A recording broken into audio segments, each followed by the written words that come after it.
করতে হবে তার একটা প্রমাণ আল্লাহ পাক দুনিয়াতে দুই একটা দেখান, মানুষ যেন হেদায়েতের পথে আসে। দুই একটা কবরের শাস্তি দেখান, মানুষ যেন হেদায়েতের পথে আসে। দুই একটা মুমিন বান্দাদের কবরের সুঘ্রাণ দেখান। আমরা যে সময় মেখল মাদ্রাসায় লেখাপড়া করেছি, হাটাজারি মাদ্রাসায়, মুফতি ফয়জুল্লাহ রহমতুল্লাহ আলাইহির কবর থেকে উনার মাদ্রাসার নাম দিয়েছে মহিউস সুন্নাহ। জীবনে কোনোদিন উনি বেদাত করে নাই। উনার মাদ্রাসার নাম দিয়েছে সুন্নাহ। উনি সুন্নতের উপর জীবন প্রতিষ্ঠিত করেছেন। উনার কবর থেকে মেশক আম্বরে ঘ্রাণ বের হয়েছে।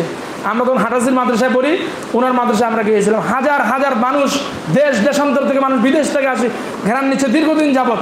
এটা আল্লাহ পাক রব্বুল আলামিন বুজুর্গানে দিনের কারিশমা, কবর থেকে ঘ্রাণ দিচ্ছেন। আমার ওস্তাদের মুখ থেকে শোনা, মুফতি ফয়জুল্লাহ রহমতুল্লাহ আলাইহি যে সময় মারা যান, এই যে বুকের মধ্যে যে কানের মধ্যে লাগায় আর ধুক ধুক আমরা দেখি না, এই জিনিসটার নাম কি বলে? ডাক্তার সাহেব কানের মধ্যে লাগায় যে বুকের মধ্যে দে, প্রেশার না কি জানি বলে, এটার নামটা ভুলে গেলাম। হুজুর চলে আসছে, আলোচনা শেষ করে দিব। তো এই জিনিসটা, এই মানে হুজুরে মারা যাওয়ার ইন্তেকালের সময়টা একটু বুঝিয়ে দিই, আমি ইনশাল্লাহ আলোচনা শেষ করে দিচ্ছি। হুজুর ডাক্তার সাহেব যে আসলো, হুজুর যে সময় মারা যায়, হুজুরের কেরামতি দেখেন। হুজুরের এই জিনিসটা যেখানে ডাক্তার লাগাচ্ছে, অন্য কোনো রোগ দেখতেছে না, আল্লাহু আকবার, ইল্লাল্লাহ জিকির। এখানে লাগাচ্ছেন ইল্লাল্লাহ জিকির। শরীরের যে কোনো অঙ্গ প্রত্যঙ্গে লাগাচ্ছেন ইল্লাল্লাহ জিকির, খালি ইল্লাল্লাহ জিকির বাইর হচ্ছে। হুজুরের এবার ডাক্তার সাহেব বলছে, অসংখ্য হুজুরের ছাত্র, বড় বড় মুহাদ্দিস হুজুরের সামনে উপস্থিত, যে আমি, আপনারা যদি বিশ্বাস না করেন, এইটা আপনাদের কানে লাগান। হুজুরের পুরো শরীর লাগাচ্ছে ইল্লাল্লাহ জিকির বাইর হচ্ছে, আল্লাহ জিকির বাইর হচ্ছে। সমস্ত আলেম ওলামা কানে লাগালো, এটা হুজুরের পুরো শরীর মোবারক থেকে বের হলো। ইনি হলেন মুফতি ফয়জুল্লাহ রহমতুল্লাহ আলাইহি। উনার কবর থেকে আমরা হাটাজারি মাদ্রাসা পড়া অবস্থায় আমরা 2009 সালে দেখছি যে আল্লাহ পাক রব্বুল আলামিন মেশক আম্বরে ঘ্রাণ, জান্নাতি ঘ্রাণ বের করেছেন। কিসের কারণে? দুনিয়াতে উনি বেদাত কোনো প্রশ্রয় দেন নাই, সুন্নতের উপর নিজের জীবনকে কি করেছেন? পরিচালিত করেছেন। আমরাও যদি আমাদের জীবনকে পরিচালিত করি সুন্নতের উপর, আর সেইভাবে চলি, আল্লাহ রব্বুল আলামিন আমাদেরকেও, আমাদের কবরও আমাদেরকে সুখে রাখবেন, জান্নাতের ফুল বাগিচার ব্যবস্থা করে দিবেন, এবং পরকালের অসংখ্য নেয়ামতগুলো আমাদেরকে ভোগ করার সুযোগ করে দিবেন। আমি আর দীর্ঘায়িত করতেছি না।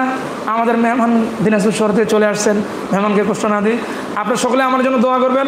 আমি আসলে আপনাদের মাদ্রাসায় অনেকবার দাওয়াত দিয়েছি, যে আন্তরিকভাবে আমি আপনাদের কাছে ক্ষমা চাই। শহরে অরবিন্দ হাসপাতাল মসজিদে আমি 5 ওয়াক্ত নামাজের দায়িত্ব পালন করতেছিলাম, নামাজেরও ছুটি পাই না। এখন শুধুমাত্র জুমা পড়াচ্ছি। আপনাদের সাথে দেখা হবে, এই অঞ্চলের সকলের সাথে ইনশাআল্লাহ দেখা সাক্ষাৎ এবং সময় দেওয়ার সুযোগ হবে। আমি এই জন্য মাজার ভাইয়ের কাছে এবং আসাম ভাইয়ের কাছেও বিশেষ করে ক্ষমা চাইতেছি। অসংখ্যবার মাহফিলও দাওয়াত দিয়েছে, বিভিন্নবার দাওয়াত দিয়েছে, আমি আসতে পারিনি। সকলের কাছে ক্ষমা চাই, আপনার ক্ষমার সুদৃষ্টিতে তাকাবেন। ইনশাআল্লাহ আপনার যেই মুহূর্তে যখন ডাকবেন আমি আপনাদের সামনে হাজির হব, এবং আপনারাও, আমার মাহফিল হবে আগামী মাসে, নভেম্বর মাসের 8 এবং 9 তারিখ, শুক্রবার শনিবার। আপনারা অবশ্যই আমি দাওয়াত কার্ড দিব, এবং আপনারা যাবেন। আজকেও আপনাদেরকে দাওয়াত দিলাম, আপনারা সকলে যাবেন, পুরা মাদ্রাসার ছাত্রও যাবেন। আপনার এলাকার আরও মানে খবর প্রচার করবেন। 2 দিন ঢাকা থেকে একজন বক্তা আসবে, চট্টগ্রাম থেকে একজন আসবে।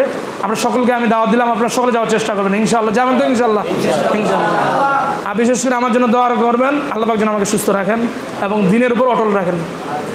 ওয়া আখিরু দাওয়ানা আলহামদুলিল্লাহি রাব্বিল আলামিন।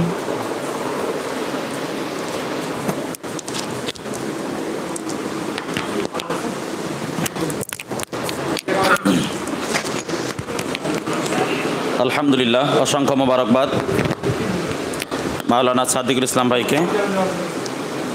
এই পর্যায়ে আমাদের মাঝে কোরআন ও সুন্নাহর উপর আলোচনা পেশ করবেন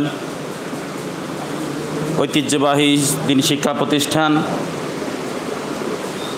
উচ্চতর গবেষণা প্রতিষ্ঠান এর সম্মানিত প্রতিষ্ঠাতা পরিচালক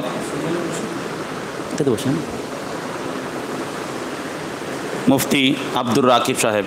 মুফতি আব্দুর রাকিব সাহেব, নওগাঁ, মোহতারামকে আলোচনা পেশ করার জন্য সবিনয় অনুরোধ করছি।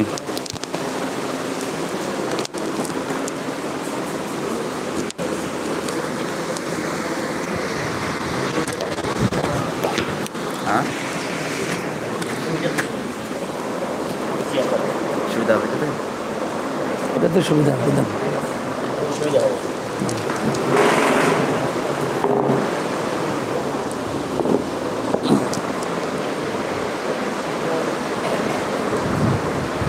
السلام عليكم ورحمة الله وبركاته.